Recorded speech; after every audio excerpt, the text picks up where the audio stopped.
Notre histoire commence à New Bern, en Caroline du Nord. Nous sommes en 1893. Caleb Bradham, un jeune pharmacien, rêve de créer une boisson rafraîchissante. Il expérimente avec différents ingrédients.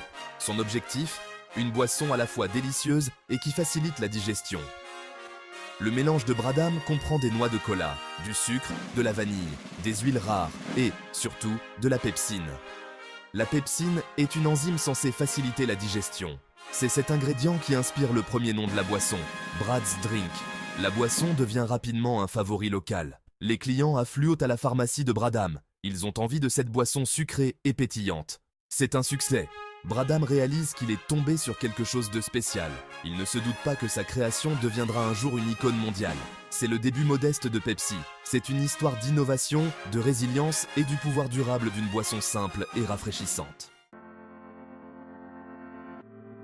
En 1898, Bradham sait que sa création a besoin d'un nom plus accrocheur.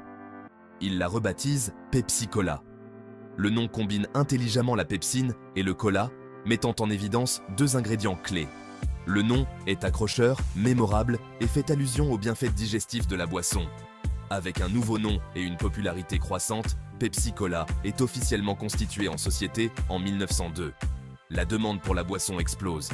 Bradham s'étend au-delà de sa pharmacie. Il commence à embouteiller lui-même le Pepsi Cola pour répondre à la demande. Au début des années 1900, Pepsi Cola se répand dans tout le sud des États-Unis. Elle devient un symbole de l'hospitalité et du rafraîchissement du Sud. La création de Bradham n'est plus seulement un favori local.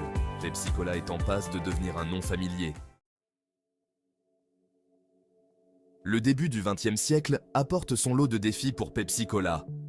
Le coût du sucre fluctue énormément. Cela met à rude épreuve les finances de la jeune entreprise. Bradham prend de mauvaises décisions commerciales, ce qui aggrave encore la situation. En 1923, Pepsi Cola est contrainte de se déclarer en faillite. C'est un coup dur, mais pas la fin de l'histoire. Arrive Royce Megargel, un courtier de Wall Street qui voit du potentiel dans la marque en difficulté. Megargel rachète la société Pepsi Cola en 1931. Il est déterminé à relancer la marque. Il reformule la boisson, revenant à sa recette originale. Cette initiative s'avère cruciale pour restaurer la popularité de Pepsi Cola.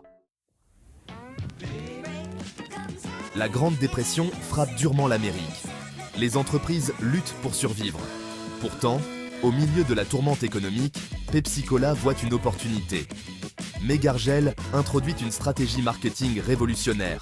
La bouteille de 12 onces pour seulement 500. À une époque où Coca-Cola vend sa bouteille de 6 onces et demie au même prix, Pepsi Cola offre 2 fois plus de rafraîchissement pour le même prix. Cette initiative audacieuse trouve un écho auprès des consommateurs en difficulté pendant la dépression.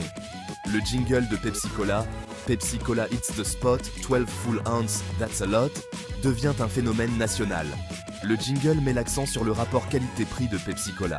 Il devient l'une des campagnes publicitaires les plus réussies de l'histoire. Section 5. Popularité d'après-guerre. Pepsi trouve son pétillant. La Seconde Guerre mondiale apporte son lot de défis et de changements dans le monde. Pepsi Cola s'adapte à son époque. La marque adopte un logo patriotique rouge, blanc et bleu. Cela trouve un écho auprès d'une nation en guerre. Pepsi Cola obtient également de précieux contrats pour fournir des boissons aux forces armées. Cela permet à la boisson d'être connue d'un public plus large. Les soldats qui rentrent de la guerre continuent d'apprécier Pepsi Cola. L'après-guerre est marquée par une augmentation des dépenses de consommation. Pepsi Cola profite de cette nouvelle prospérité. L'entreprise développe ses activités d'embouteillage. Elle lance de nouvelles campagnes publicitaires. Pepsi Cola se positionne comme la boisson de choix d'une nouvelle génération. Section 6. Les guerres du cola commencent. Une bataille pour la domination mondiale. La rivalité entre Pepsi Cola et Coca-Cola s'intensifie dans la seconde moitié du XXe siècle. C'est ce qu'on appelle les guerres du cola. Les deux marques se livrent à de féroces batailles marketing. Elles lancent de nouveaux produits et de nouvelles variantes. Pepsi Cola se positionne comme l'alternative jeune et rebelle à Coca-Cola. Elle cible un public plus jeune avec sa publicité. Pepsi Cola sponsorise des festivals de musique et des événements sportifs populaires. Les guerres du cola deviennent un phénomène mondial. Les deux marques se développent agressivement sur les marchés internationaux. Elles adaptent leurs produits et leurs stratégies marketing pour séduire différentes cultures et différents goûts. Section 7. La magie du marketing, des jingles aux appuis de célébrités.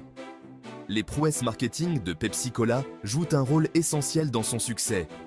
La marque développe constamment des campagnes publicitaires innovantes et mémorables. Des jingles accrocheurs aux appuis de célébrités, Pepsi Cola capture l'air du temps de chaque génération. Dans les années 1960, Pepsi Cola cible les baby boomers avec sa campagne Pepsi Generation. La campagne met l'accent sur la jeunesse, l'individualité et la rupture avec la tradition. Pepsi Cola s'associe à certains des plus grands noms de la musique et du divertissement. Michael Jackson, Britney Spears et Beyoncé deviennent tous des ambassadeurs mondiaux de la marque. Ces collaborations renforcent l'image de Pepsi Cola en tant qu'icône culturelle. Section 8. Au-delà de la bouteille, Pepsi diversifie son portefeuille. Consciente de la nécessité de se diversifier, Pepsi Cola s'étend au-delà de sa boisson phare. L'entreprise fait l'acquisition de Frito-Lay en 1965. Cette initiative stratégique donne naissance à un géant des snacks et des boissons. PepsiCo, comme l'entreprise s'appelle désormais, continue d'élargir son portefeuille. Elle fait l'acquisition de marques comme Tropicana, Quaker Oats et Gatorade. Ces acquisitions confèrent à PepsiCo une présence dominante dans de multiples catégories d'aliments et de boissons. Cette stratégie de diversification s'avère judicieuse.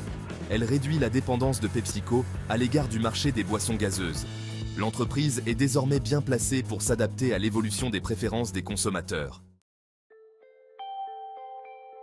Section 9.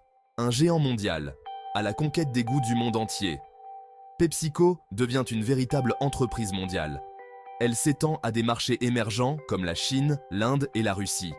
L'entreprise adapte ses produits aux goûts locaux.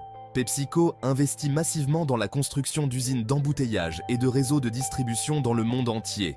Cela lui permet de garantir la disponibilité de ses produits aux consommateurs, même dans les coins les plus reculés du globe. L'expansion mondiale de PepsiCo témoigne de la notoriété de sa marque et de l'attrait universel de ses produits. La capacité de l'entreprise à s'adapter aux différentes cultures et aux différents goûts est un facteur clé de son succès international. Section 10. Défis et controverses. Naviguer dans un monde en mutation. Le parcours de PepsiCo n'est pas sans défis et controverses. L'entreprise est critiquée pour les conséquences sur la santé de ses boissons sucrées. Les préoccupations concernant la durabilité environnementale poursuivent également l'entreprise. PepsiCo répond à ces défis en proposant des produits plus sains. Elle investit dans la recherche et le développement de nouveaux édulcorants et de nouvelles formulations. L'entreprise met également en œuvre des initiatives visant à réduire son empreinte environnementale.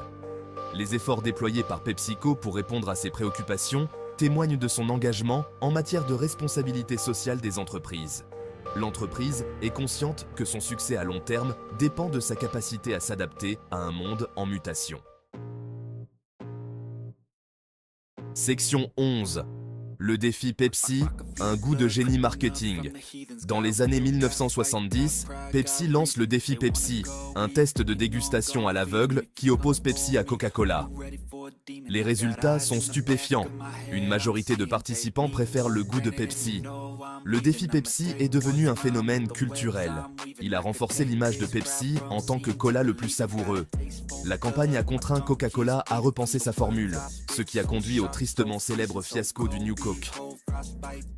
Le défi Pepsi reste un exemple classique de marketing audacieux. Il a démontré le pouvoir de la préférence des consommateurs et remis en question l'ordre établi. Section 12. Innovation et évolution. S'adapter aux tendances de consommation. PepsiCo continue d'innover et d'évoluer. L'entreprise est consciente que les préférences des consommateurs sont en constante évolution. Elle investit dans la recherche et le développement afin de créer de nouveaux produits qui répondent à ces demandes en constante évolution. PepsiCo lance des versions allégées et sans calories de ses boissons populaires. Elle lance de nouvelles saveurs et variantes pour plaire à différents goûts. L'entreprise explore également de nouvelles catégories, comme l'eau embouteillée et les boissons énergisantes. L'engagement de PepsiCo en faveur de l'innovation lui permet de rester pertinente et compétitive dans l'industrie agroalimentaire en constante évolution.